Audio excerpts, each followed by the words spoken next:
오늘 여러분께서 보내주신 자료들, 이걸 보면서 사회부모 클럽이라는 개념을 좀 함께 깊이 알아볼까 합니다. 자료에 보면 뭐랄까 한독이 특별한 국제사회 교육을 받아서 인류 공영에 기여해야 한다. 이런 사명감 같은 걸 얘기하던데요. 이 사회부모 클럽 도대체 뭘 하려는 걸까요? 좀 더 자세히 들여다보죠. 네. 그 자료들을 보니까요. 이게 현재 한국 사회가 겪고 있는 좀 심각한 문제들 있잖아요. 특히 뭐 OECD 최고 수준이라는 청년 자살률이나 아니면 방향을 좀 잃은 아이들 문제. 이런 고민에서 출발한 것 같아요. 핵심은 그거죠. 개인적인 부모의 역할, 그걸 넘어서서 사회 전체를 좀 돌봐야 한다. 그런 사회 부모가 필요하다는 주장이에요. 그 국제사회 교육이라는 말은 아마도 한국만의 어떤 독특한 경험, 뭐 역사나 공동체, 의식 같은 거요. 그런 걸 바탕으로 이제 세계적으로 기여할 책임이 있다. 약간 이런 맥락으로 읽히더라고요. 사회부모라. 상당히 좀 무게감이 느껴지는 말이네요. 근데 자료에선 지금 사회가 뭐 엉망진창이다. 이렇게까지 강하게 표현하면서 지식인들이 나서야 한다고 하던데요. 그럼 이 사회부모가 정확히 뭘 해야 한다는 건지, 그리고 그 업소멸이라는 말도 좀 독특했어요. 이건 무슨 뜻인가요? 네, 맞아요. 업소멸이 받는 게 단순히 그냥 직업 활동으로 돈 버는 거, 그 이상을 말하는 거죠. 그러니까 자신의 지식이나 경험, 또 사회적 지위 같은 걸 사용해서 사람을 널리 이롭게 하는 것.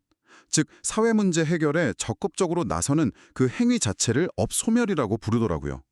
어떻게 보면 뭐 홍익인간 이념의 한대판 실천, 뭐 그렇게도 볼 수 있을 것 같고요. 지식인들이 먼저 나서야 사회 전체의 질이 올라가고 그게 바로 진짜 업소멸이다. 이런 논리인 거죠.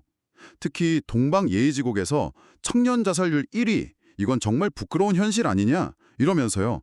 아이들이 기댈 곳도 없고 상의할 데도 없는 이 사회적 무관심, 이게 근본 원인이라고 딱 짚고 이걸 해결하는 게 가장 시급하다고 보고 있습니다. 아, 무관심이 문제다. 네. 문제 해결 방식도 그 비유가 재밌었어요. 사람들을 모으는 걸 피라미에서 시작해서 중태기, 대여로 물고기에 비유했잖아요.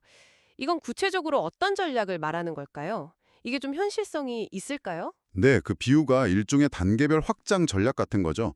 처음에는 뜻을 같이 하는 소수의 피라미들이 모여서 질 좋은 연구나 활동을 시작하면요. 그럼 이제 그 성과나 진정성을 보고 더 많은 사람들이 공감해서 중태기처럼 합류하고 최종적으로는 사회적 영향력이 큰 대어들 있잖아요. 이분들이 이제 군함처럼 와서 큰 힘을 보태줄 거다. 뭐 이런 단계적인 그림이에요. 그래서 이 대어들이 자금을 대서 사회부모 재단을 만들고 활동을 좀 안정적으로 지원하고요. 사회부모 클럽은 연구하고 방향을 잡고 또 사회형제클럽이라는 걸 만들어서 청년들이나 도움이 필요한 사람들이랑 직접 소통하고 돕는 그런 구조를 생각하고 있더라고요. 물론 이제 자료에서는 이게 얼마나 어려울지보다는 왜 필요하고 가능하다는 쪽에 좀 더 초점을 맞추고 있긴 합니다. 그렇군요. 들어보니까 사회부모 클럽이라는 게 결국 지식인들이 주체가 돼서 뭐 복지, 결혼, 교육 같은 다양한 분야를 연구하고 사회형제 클럽 같은 구체적인 활동으로 이어지고 또 사회부모 재단으로 뒷받침하는 상당히 체계적인 구상인데요. 네, 정확히 보셨습니다. 개인의 성공을 넘어서 사회 전체에 대한 어떤 책임감, 이걸 되게 강조하고 있어요. 각자 가진 지식이나 경험을 사회를 위해 써야 한다는 철학이 깔려 있는 거죠. 그래서 단순한 어떤 친목 모임이라기보다는 사회 문제의 근본 원인을 파악하고 해결책을 찾으려는 연구단체로서의 성격이 굉장히 강해 보입니다. 자, 여기서 여러분께 한번 질문을 드려보고 싶습니다. 오늘 저희가 살펴본 이 자료에서 말하는 것처럼요. 특정 지식인 그룹이 사회 부모 역할을 자처하면서 사회 문제 해결을 이끌어가는 이런 모델이요.